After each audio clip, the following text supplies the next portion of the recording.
พิธีกรดังเตือนภัยห้านขายหมักไม้ยัดไส้เอาหมักไม้เนาใส่กระตาของขวัญ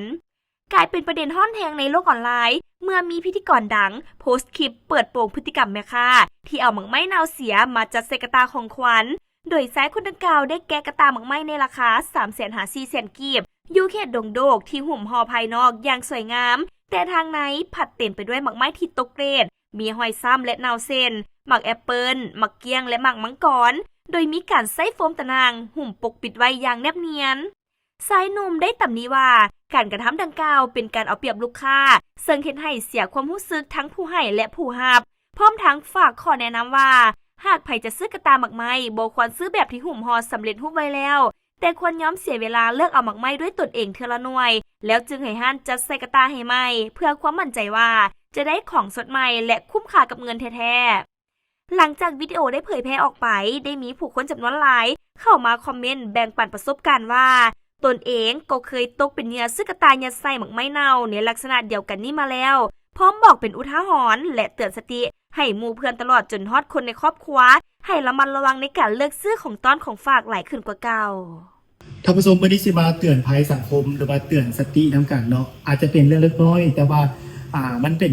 อีกหนึ่งความรู้สึกที่บดีสำหรับผู้มอบและกับผู้รับมันนั่นก็คือนี่แหละใครที่เลือกเบิ่งกระตาของขวัญเนาะสิมอบให้โอกาสต่างๆให้เลือกดีๆเรื่องนึงบุควรที่จะเลือกแบบเป็นอันที่แบบสำเร็จรูปแบบนี้นะอันนี้ก็ไม่อยากพลาดพิงถึงฮาร์ดค้าบางฮาร์ดเนาะภายนอกกระชิตกแต่งแบบงามๆแบบนี้แหละแต่ว่าภายในขนาดมีการยัดไส้แบบเลือกเอาหมักไม้แบบเน่าๆหรือว่าหมักไม้ที่แบบว่านี่เป็นอาชีพตกเกตแล้วขนาดเอาไปใส่ให้อยู่ในกระตาเวลาเขาซื้อกับไว้ถึงได้ขนาดกระตาหนึ่งมีกับประมาณ 3-4 แสนคนน่ะบางเทื่อนะแต่ว่าเอาใส่ขนาดบางเทื่อเขาเจ้าใส่หุ้มห่อแบบนี้แหละงามๆมาเขาเจ้าก็เฮ็ดคักอีกแล้วตัวในที่หน่วยที่แบบว่างามจะใส่ทางด้านเอาทางนั้นลงลุ่มหน่วยใดที่แบบว่าขี้ร้ายสินะจะใส่ทางด้านลุ่มสินะอันนี้พี่กัดห้างขนาดบอกก็ได้แถวดุมโดกเนาะให้ระมัดระวังใครที่จะซื้อหมักไม้ไปมอบบอกได้โอกาสต่างๆนี่ขึ้นหน่วยนี่ฟ้าไม่สิกินได้อย่างเล็กเลยนี่